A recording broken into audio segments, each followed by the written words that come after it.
स्थापना के मार्ग पर आगे बढ़िए वासुदेव। अंत कर दीजिए मेरे इस जीवन का।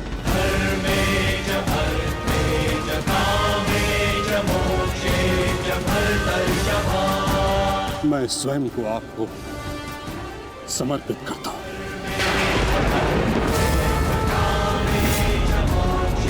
क्योंकि ना तो पांडव मेरे प्राण लेने में सक्षम है और ना ही मैं उन्हें मार पाऊंगा। मैंने सदैव धर्म का पालन किया, कभी अधर्म नहीं किया। यदि कोई अधर्म हुआ तो केवल ये कि मैंने आपको प्रतिज्ञा तोड़ने पर विवश किया। यदि आपको ऐसा लगता है कि आपने कोई अधर्म नहीं किया तो यह आपकी सबसे बड़ी भूल है गंगापुत्र। अवश्य आपने सदैव धर्म का पालन किया गंगापुत्र, किंतु केवल अपने लिए, अपने वचनों के लिए। और यही आपका सबसे बड़ा अधर्म है। क्योंकि जिसके पास शक्ति हो उसे स्वयं के लिए नहीं, संसार के लिए उत्तरदायी होना चाहिए। और जो आप नहीं हो पाए गंगापुत्र।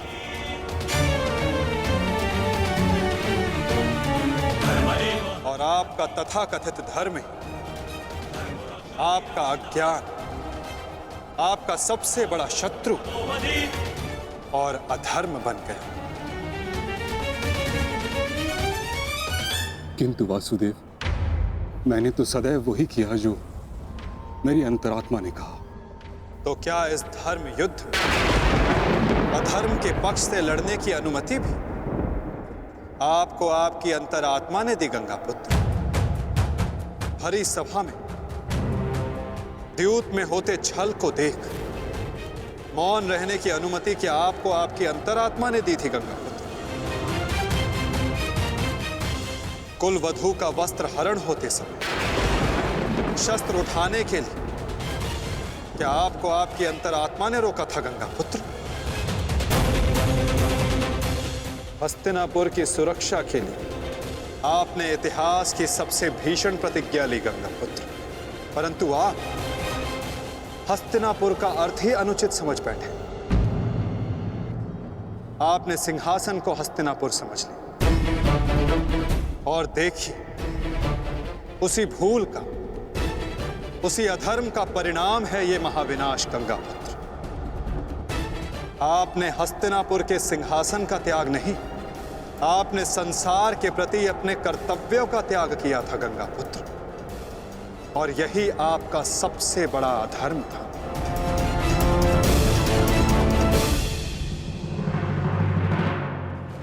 परिवर्तन ही संसार का नियम है गंगापुत्र। और संसार के कल्याण और उत्थान के लिए ऋतुएं भी स्वयं को परिवर्तित करती हैं।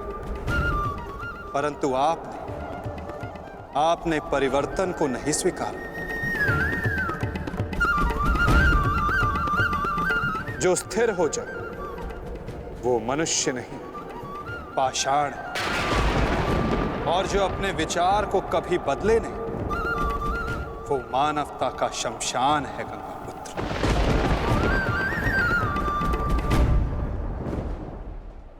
अपने कर्म के प्रति सजग ना रहना सबसे बड़ा अधर्म होता जो आपने किया गंगापुत्र। और यही इस महायुद्ध, इस महाभारत के होने का कारण बना।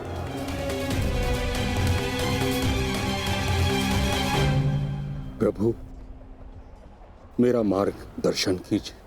आपका कर्तव्य यह है गंगापुत्र कि आप अपने शस्त्र को त्याग कर, अपने जीवन का बलिदान देकर इस अधर्म को रोकें।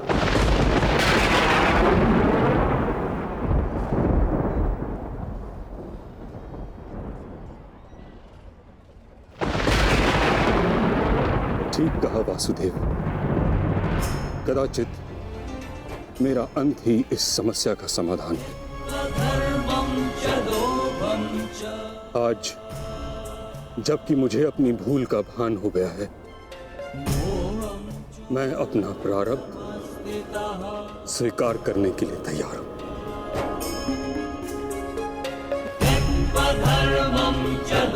चक्र का संधान कीजिए वासुदेव,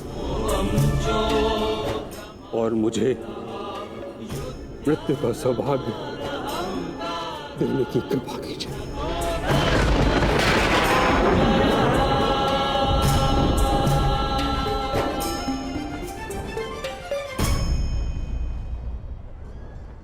ठीक है, यदि आपकी इच्छा ये मृत्यु पाने की है तो मैं अपनी प्रतिज्ञा को तोड़कर तुम्हें मुक्त करता हूं गंगा पुत्र।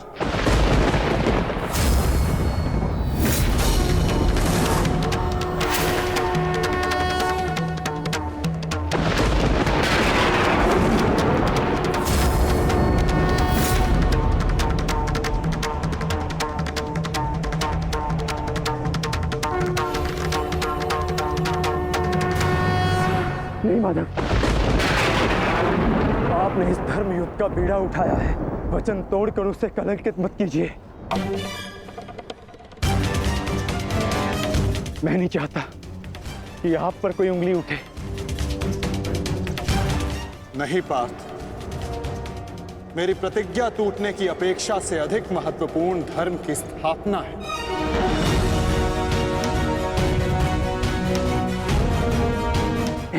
नहीं माधव, नहीं।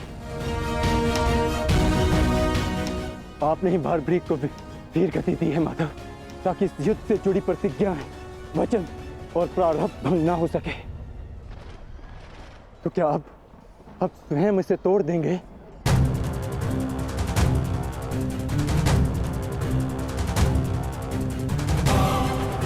आप मुझे एक अवसर और दीजिए माधव। मैं अपने संपूर्ण मनोबल और कौशल से यह युद्ध करूंगा। जब तक मेरे शरीर में रक्त की एक बूंद भी बहेगी, मैं अपने मन में भावनाओं को नहीं बहने दूंगा माधव।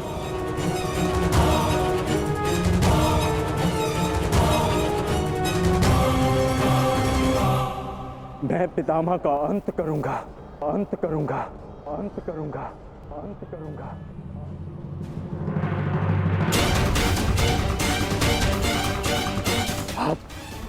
आप ये चक्र छोड़ दीजिए माधव, आप ये चक्र छोड़ दीजिए।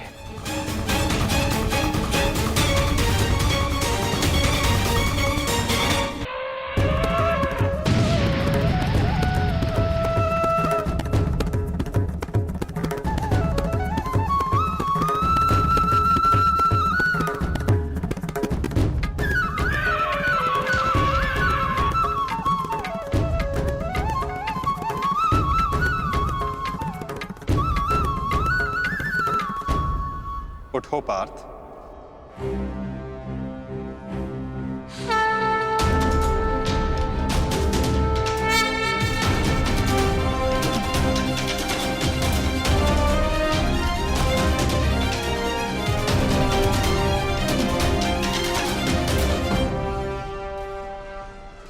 आपके हाथों मोक्ष पाना कदाचित मेरे भाग्य में नहीं वासुदेव।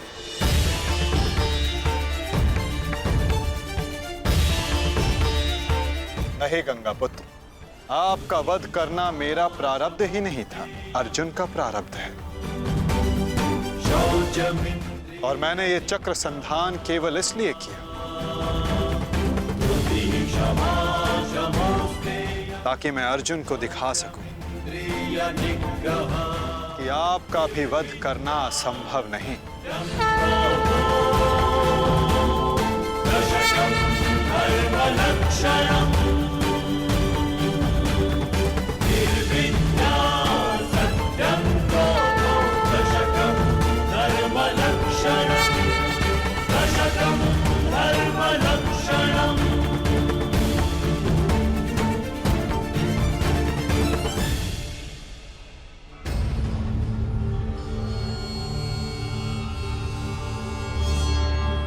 आओ पार्थ।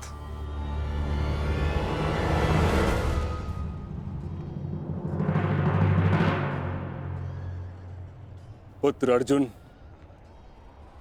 युद्ध आरंभ करें। मैं सज्ज हूं पितामह।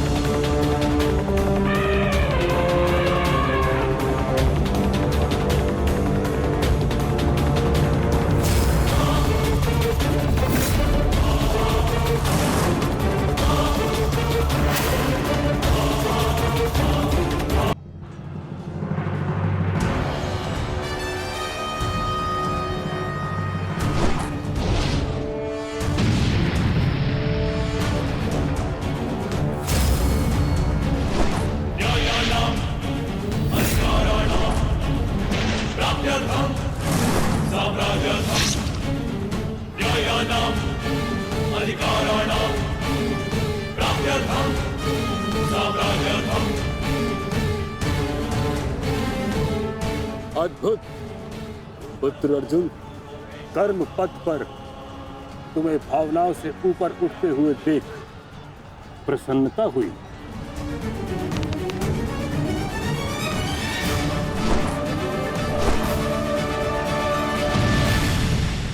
जब तक महामहिम के हाथ में शस्त्र हैं, उनके प्रहार की धारा कोई नहीं रोक सकता और ना ही उन्हें कोई निरस्त्र कर सकता है।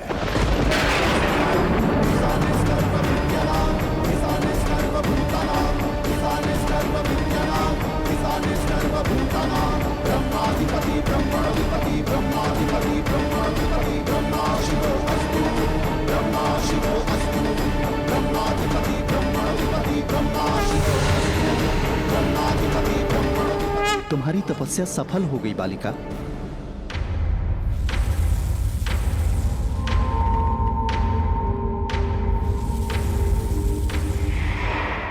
मांगो, क्या मांगना चाहती हो? गंगा पुत्र भीष्म का नाश। किंतु गंगा पुत्र का वध मेरे वश में भी नहीं है शिखंडिनी। परंतु अपने जीवन का अंत तो मेरे वश में है ना। 2 बार मैं अपना जीवन त्याग कर चुकी हूं। इस बार भी मैं फिर जन्म लूंगी और अगले जन्म में भीष्म का अंत करने आऊंगी।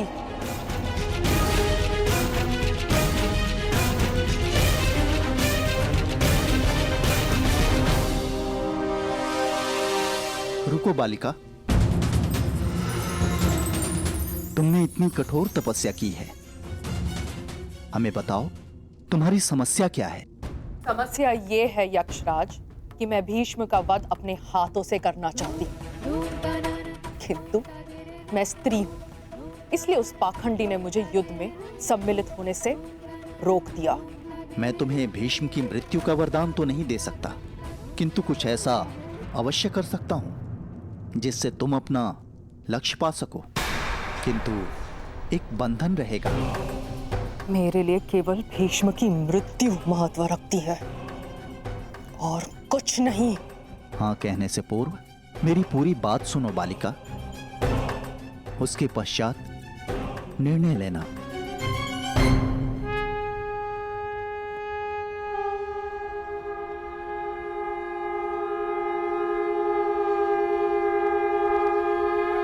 पुत्र अर्जुन, आज तुम कुशलता पूर्वक लड़े, परंतु मेरे वध के लिए यह पर्याप्त नहीं। हाँ, क्योंकि महामहिम के पास तुम सबके नाश के लिए पर्याप्त अस्त्र है धनुर्धारी अर्जुन।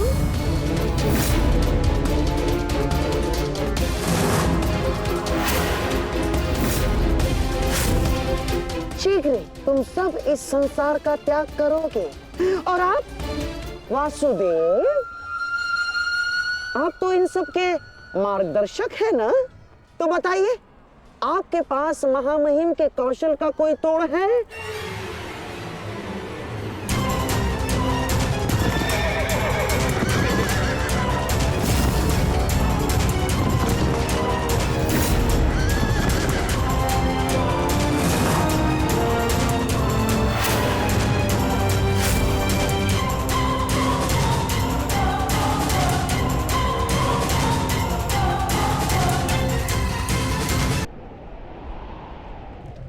आज मैंने पूरे सामर्थ्य से पितामह का सामना किया, परंतु उन्हें परास्त करने में असफल रहा।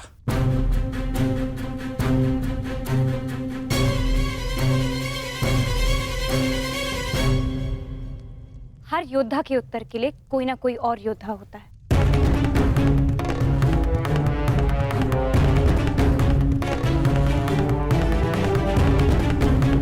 केशव, आप ही तो कहते हैं ना कि कभी कभी भाग्य स्वयं चलकर हमारे पास आता है, किंतु शिखंडिनी अब तक क्यों नहीं आई? उसे इतना समय क्यों लग रहा है केशव?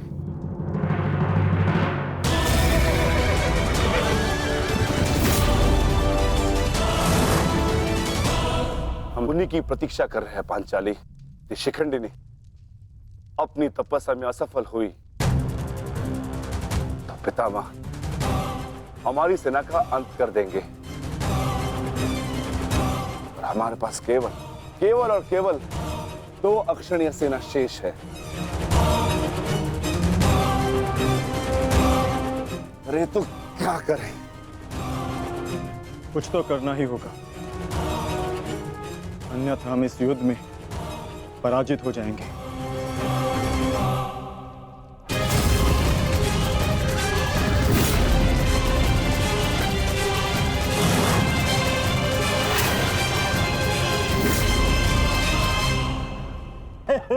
विजय हमारी हुई आज फिर से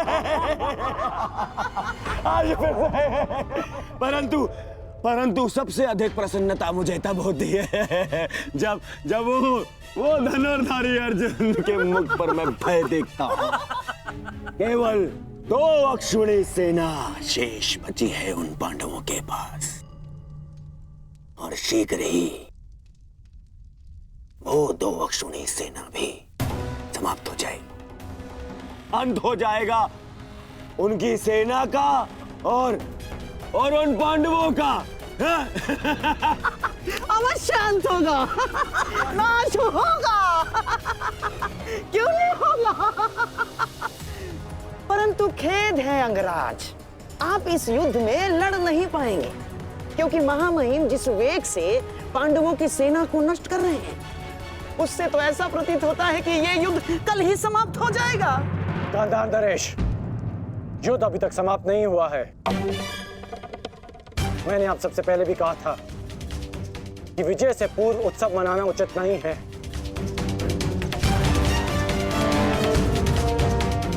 हो सकता है कि कल पांडवों को महामहिम के प्रहार की ढाल मिल जाए।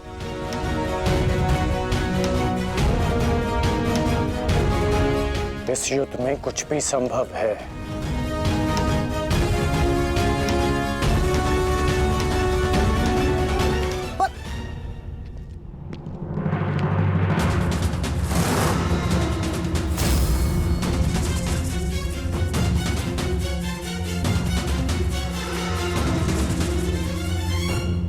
कौन हो तुम? मैं इस युद्ध का अंत हूं। मैं भीष्म की मृत्यु हूं। देवी शिखंडिनी,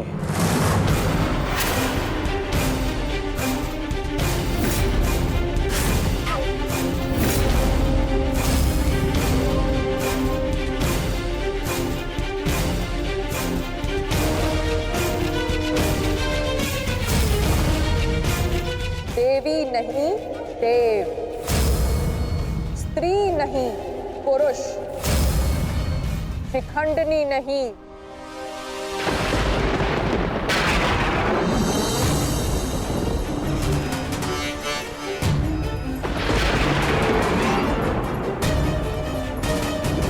शिखंडी।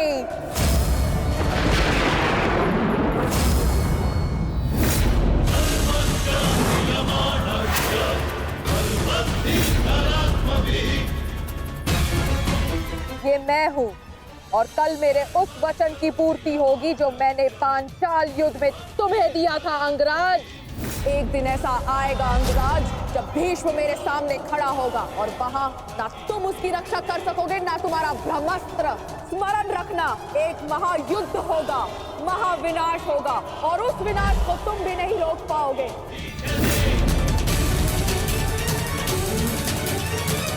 बधाई हो, कल से तुम इस युद्ध में प्रवेश करोगे।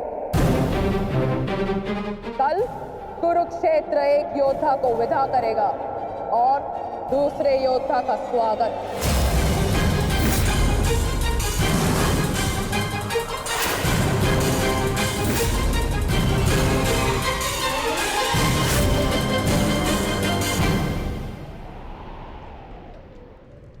जो भी होता है केवल समय के अनुसार होता है और उचित समय आने को है। हमें केवल धैर्य रखना है, जब तक उचित समय नहीं आ जाता। शिखंडिनी कुरुक्षेत्र पहुंच चुकी है।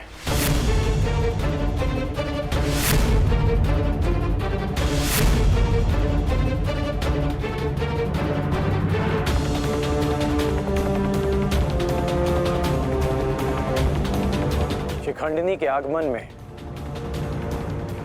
आपकी संभावित मृत्यु छिपी है, फिर भी आप मुस्कुरा रहे हैं।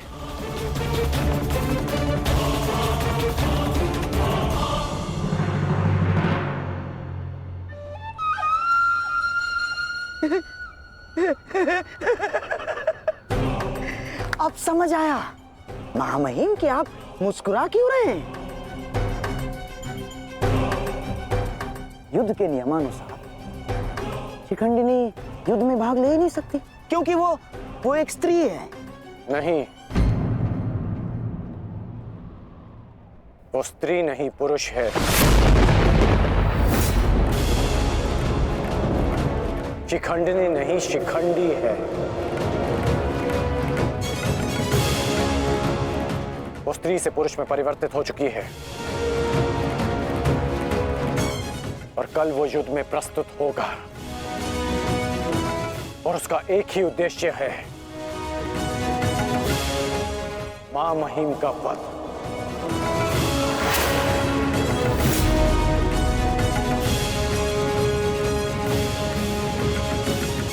हाँ, एक स्त्री अपने प्रतिशोध की आग के चलते पुरुष बन गई।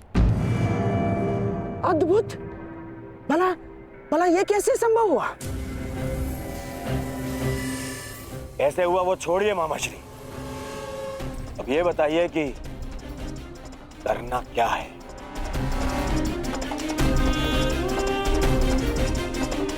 चिंता ना करो मेरे होने वाले सम्राट। तुम्हारा ये मामा इसका भी कोई ना कोई उपाय अवश्य ढूंढ लेगा।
नहीं पांचाली, समय बदल गया है।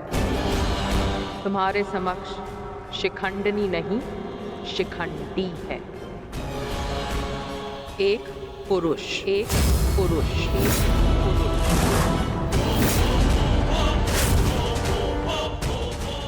और तुम्हें पर पुरुष का स्पर्श करने की अनुमति नहीं है।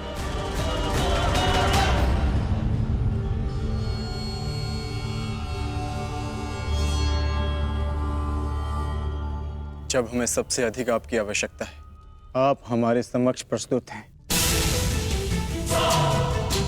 इसके लिए आपका धन्यवाद। मैं यहाँ अपने आवश्यकता और अपने उद्देश्य के लिए आया हूँ। आवश्यकता मुझे आप सबकी पड़ेगी, क्योंकि भीष्म का अंत निश्चित है।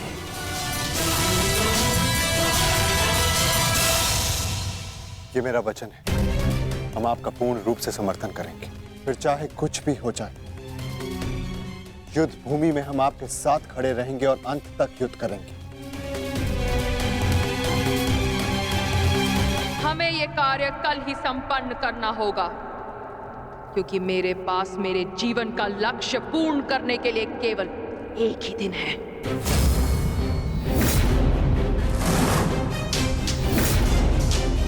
केवल एक दिन? परंतु क्यों?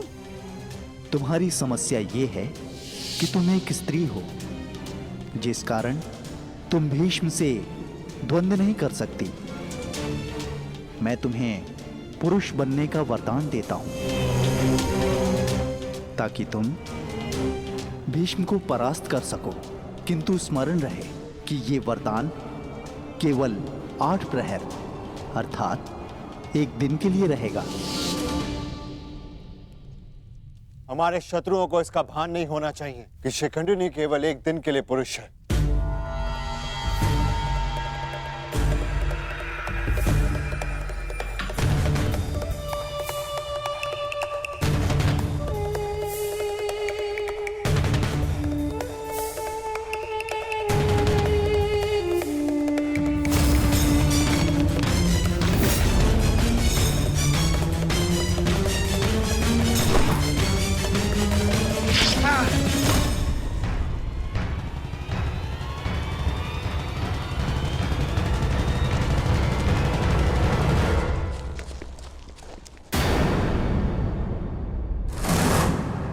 अपने वेश से ये गंधा का निवासी प्रतीत होता है। अर्थात ये मामा शकुनी का गुप्तचर था। सौभाग्य ये है कि यहां से जीवित नहीं जा सका। किंतु इस गुप्तचर का संदेश शत्रु तक पहुंच चुका है पार्थ।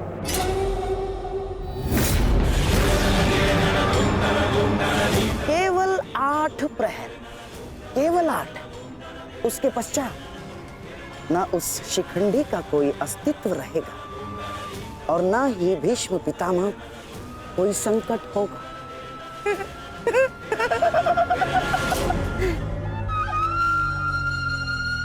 क्या होगा यदि तुम्हारे पितामह कल युद्ध भूमि में प्रस्तुत ही ना हो तो?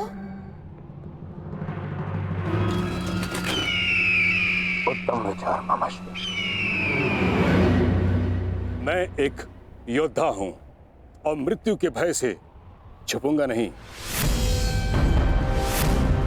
या तो वीर गति को प्राप्त हो जाऊंगा या फिर विजय प्राप्त करूंगा। 8 प्रहर तो क्या, 8 क्षण के लिए भी मैं युद्ध से विमुख नहीं रहूंगा। क्षमा कीजिएगा मामही, परंतु वीर होने में और मूर्ख होने में अंतर होता है। जानबूझकर मृत्यु के मुख में जाना क्या उचित है? एक महान योद्धा की भांति आप गौरव और सम्मान की मृत्यु चाहते हैं, परंतु अपनी सेना के प्रति आपके उत्तरदायित्व का क्या? आप भली भांति जानते हैं कि सेना आप पर पूरी तरह निर्भर है। फिर भी मामही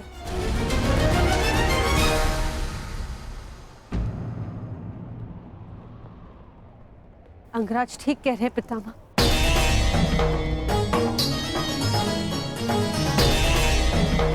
आपके और हस्तिनापुर के हित में यही श्रेष्ठ होगा। कल आप युद्ध में सम्मिलित ना हो। कुंती पुत्री, ये जानते हुए भी कि तुम हस्तिनापुर में अपने शत्रुओं से घिरी हुई हो, तुमने यहां रहने का निर्णय क्यों लिया?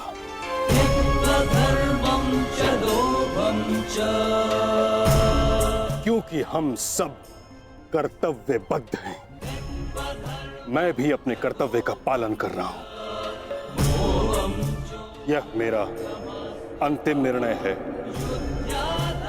और मुझे ऐसा करने से कोई नहीं रोक सकता।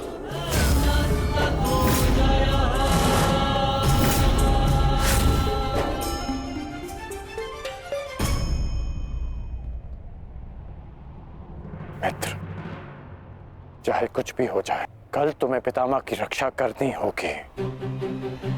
हम अवश्य पितामह की रक्षा करेंगे, किंतु इससे पूर्व ये अधिक महत्वपूर्ण है अंगराज, हमारी समस्या का अंत होना। हमें समय मिलते ही शिखंडी का वध करना होगा। उसके पश्चात हमें इस युद्ध में विजय पाने से कोई नहीं रोक सकता।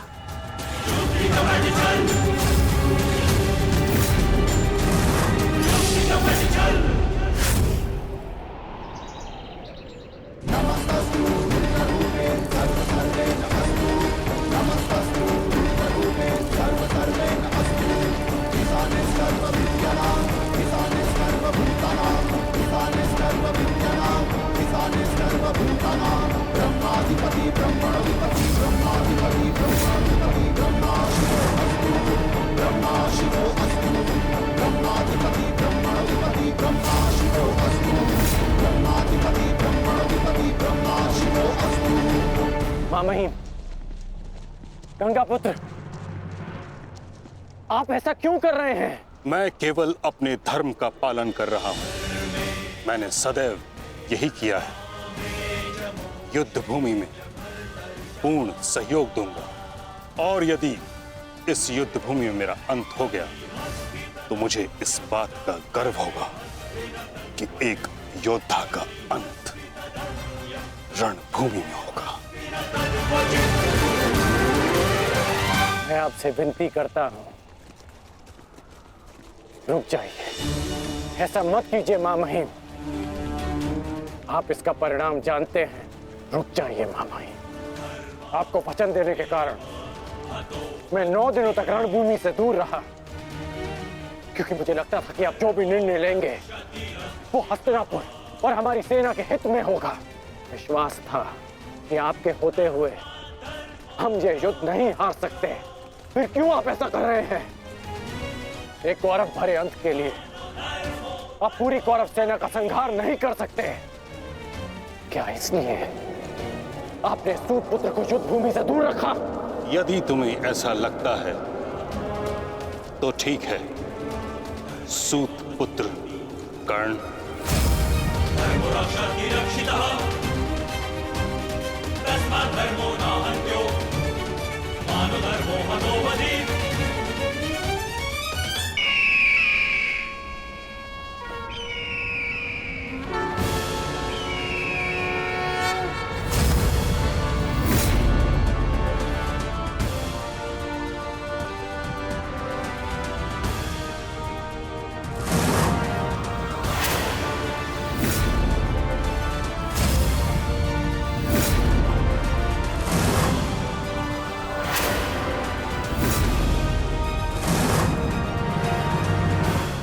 दुर्योधन, स्मरण रहे, आज हमारा केवल एक ही उद्देश्य है, महामहिम की रक्षा, और उसके लिए आवश्यक है शिखंडी का अंत।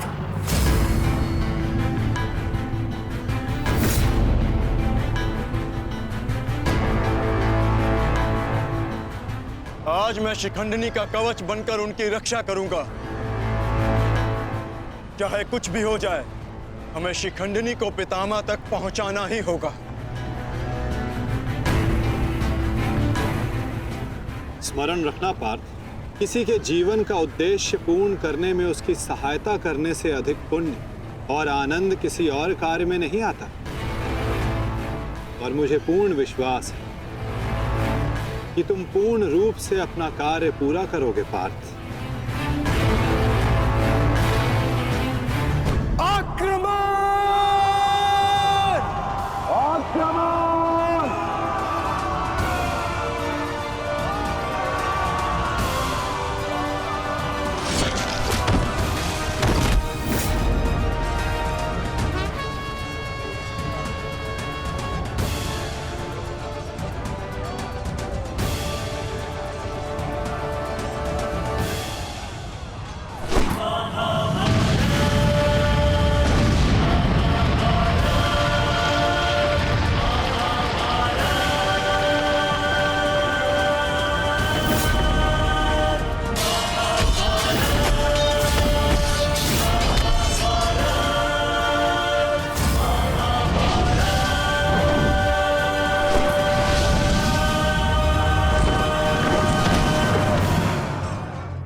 एक सूत पुत्र मेरी ओर से युद्ध में भाग नहीं लेगा। भले ही कर्ण अंगराज है, परंतु यह बात भी सत्य है कि इसका जन्म एक सूत के घर हुआ है।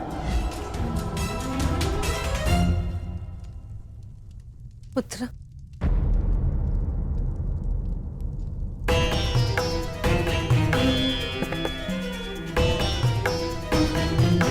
तुम यहाँ अंदर क्यों बैठे हो? क्योंकि अभी भी मैं महामहिम के आदेश का पालन कर रहा हूँ। एक सूत पुत्र होने का मूल्य चुका रहा हूँ।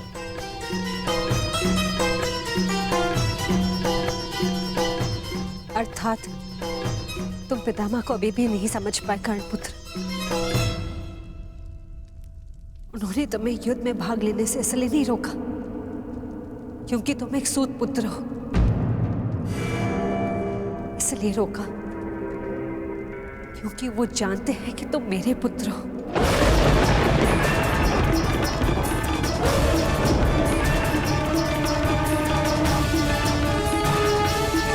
एक भाई एक दूसरे से द्वंद्व ना करे, एक दूसरे का रक्त ना बहे, इसलिए उन्होंने तुम्हें यही रहने का आदेश दिया।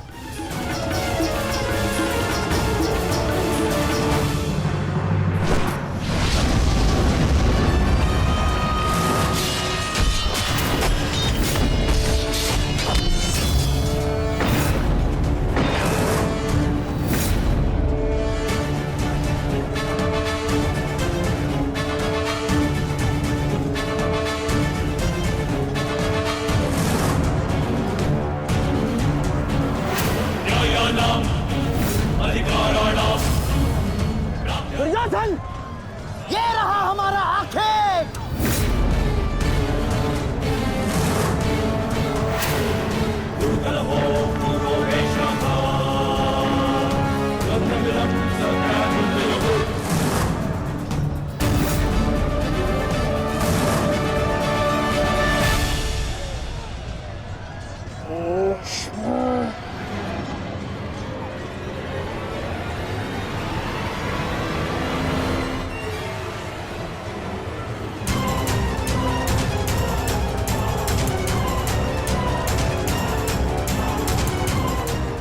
शिखंडी,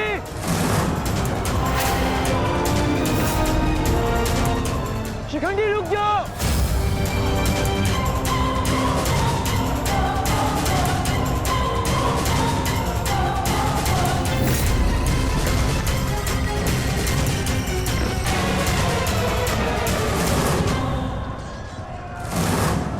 भीष्म, तुम्हारा समय पूर्ण हुआ।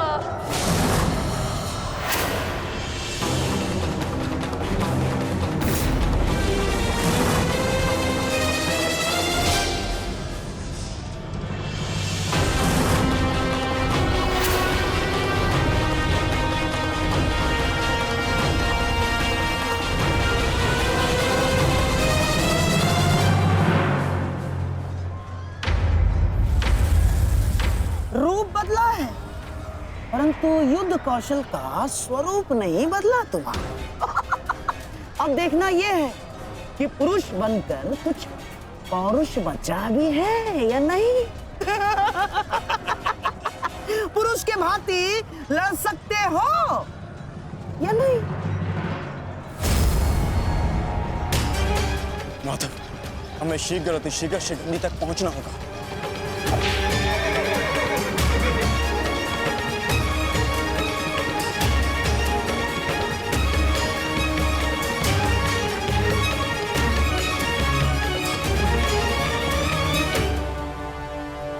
इस समय युद्ध भूमि में क्या हो रहा है संजय?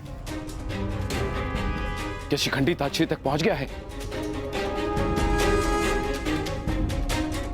नहीं महाराज, वो अभी तक कौरव महारथियों के मध्य में फंसा हुआ है।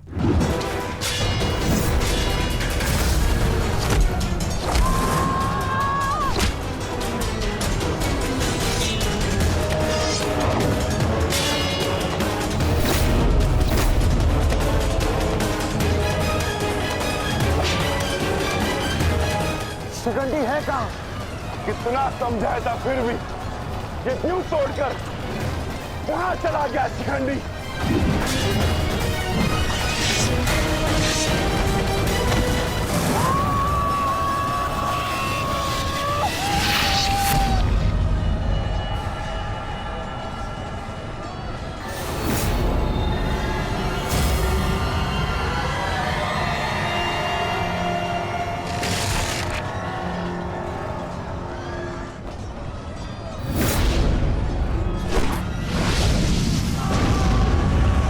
हमें शीघ्र शीघ्र पितामह तक पहुंचना होगा।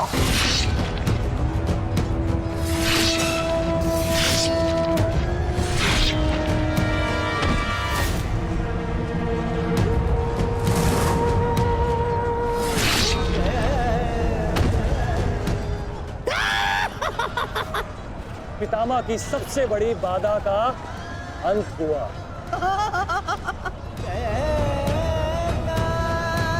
शिखंडी, अब तुम अपना उद्देश्य अगले जन्म में पूर्ण करना।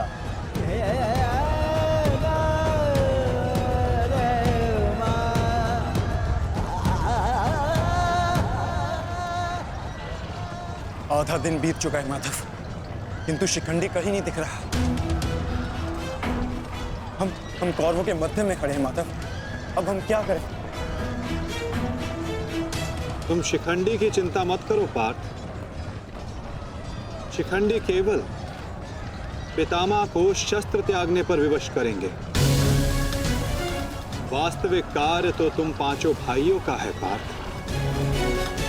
तुम में से केवल एक का प्रहार गंगा पुत्र को पराजित करने के लिए पर्याप्त नहीं है पार्थ। केवल तुम पांचों के सम्मिलित प्रहार से गंगा पुत्र को पराजित किया जा सकता है।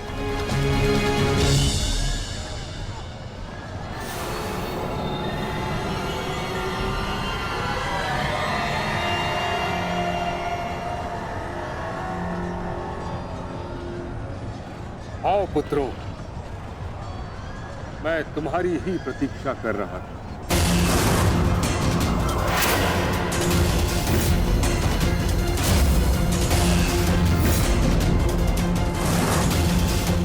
मेरा सम्मान करते हो, परंतु शत्रु पर प्रहार करना तुम्हारा कर्तव्य है, ये मत भूलना। मैं तुम सबको द्वंद्व की चुनौती देता हूं।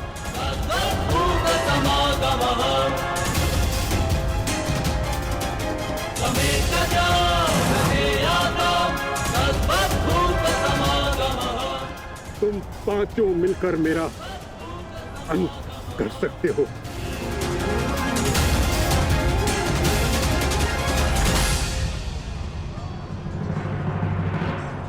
उठाओ अपने शस्त्र पुत्रों और प्रहार करो।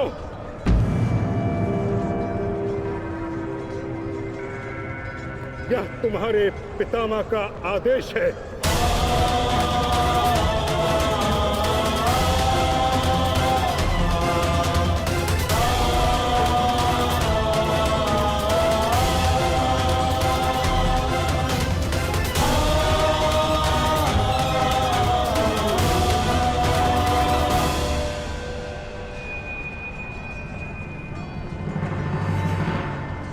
प्रहार करो, प्रहार करो।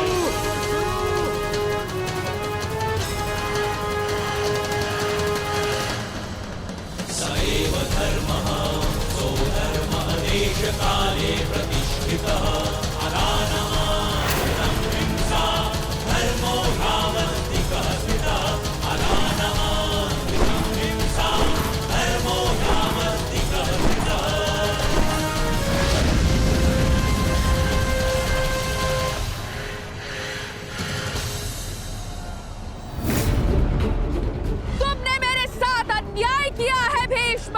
मैं नया जन्म लेके आऊंगी भीष्म, तुमसे प्रतिशोध पूर्ण करने।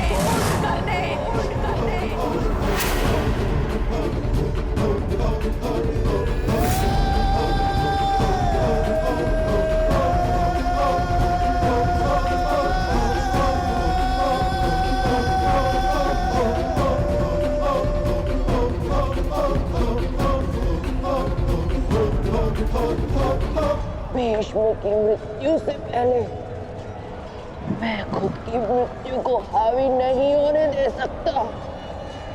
अपने जीवन का उद्देश्य पूर्ण करे बिना मैं इस दुनिया से नहीं जा सकता। भीष्म का अंत निश्चित है।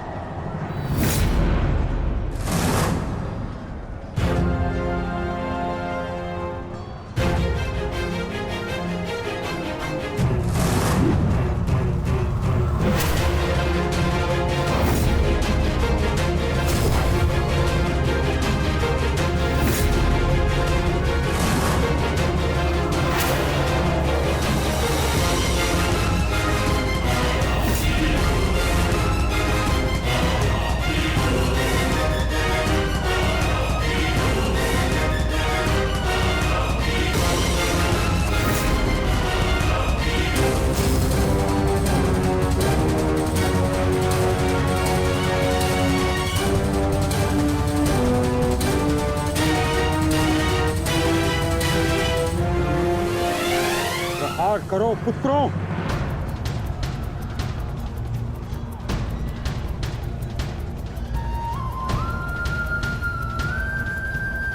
भीम पुत्र, मेरे साथ द्वंद्व करो। इसके बाद तुम्हें मुझसे द्वंद्व करने का अवसर नहीं मिलेगा।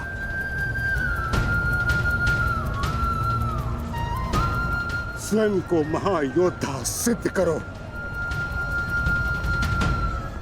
मैं उन पे प्रहार कैसे कर सकता हूं जिन्होंने सदैव मुझे सीख दी है? नहीं पितामह, ऐसा कदापि नहीं कर सकता। आज मैं ही तुम्हें धर्म के लिए मुझ पर प्रहार करने की अनुमति देता हूं।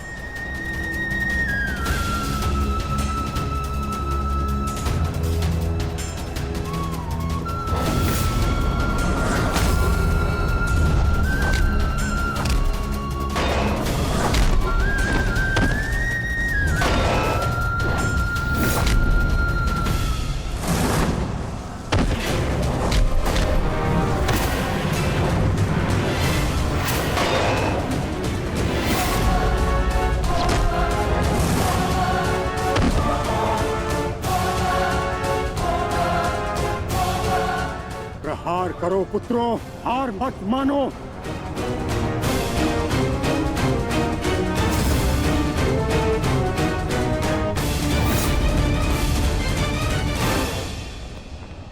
पुत्र अर्जुन, अपना गांडीव उठाओ, प्रहार करो।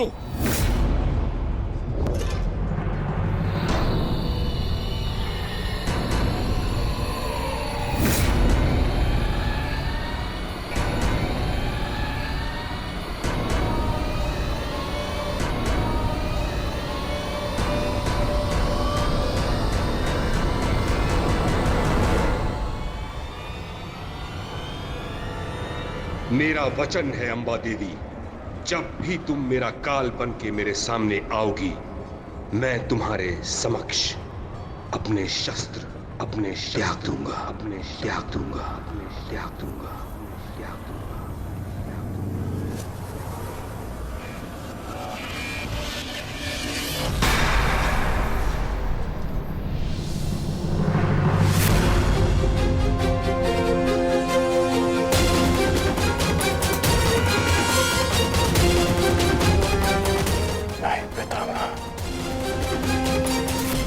ऐसा नहीं कर सकते।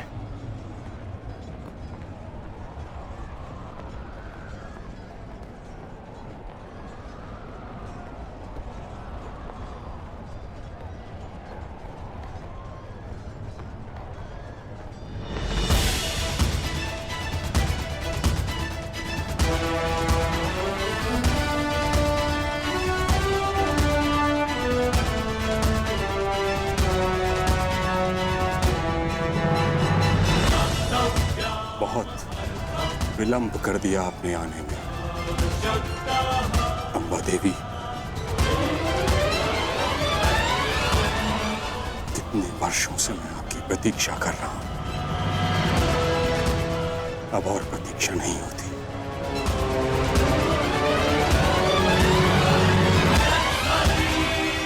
मुक्त कर दीजिए मुझे इस जीवन से।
नहीं पुत्रों, मेरे लिए व्यर्थ चिंतन मत करो, अपना उद्देश्य पूर्ण करो।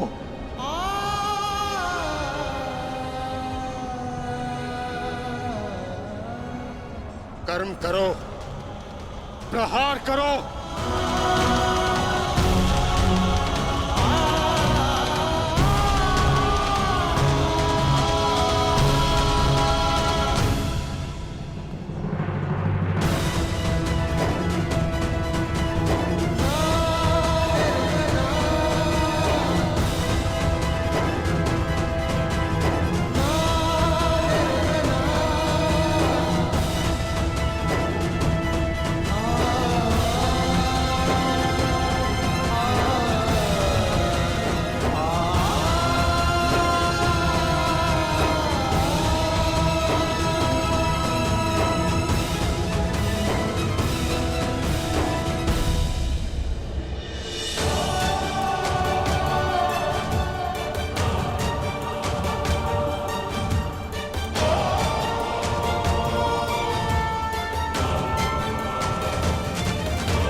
यही तुम्हारा अंतिम अवसर है पार्थ।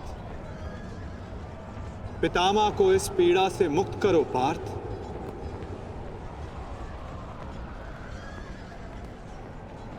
प्रहार करो पार्थ। मुझे मुक्ति दो पुत्रों।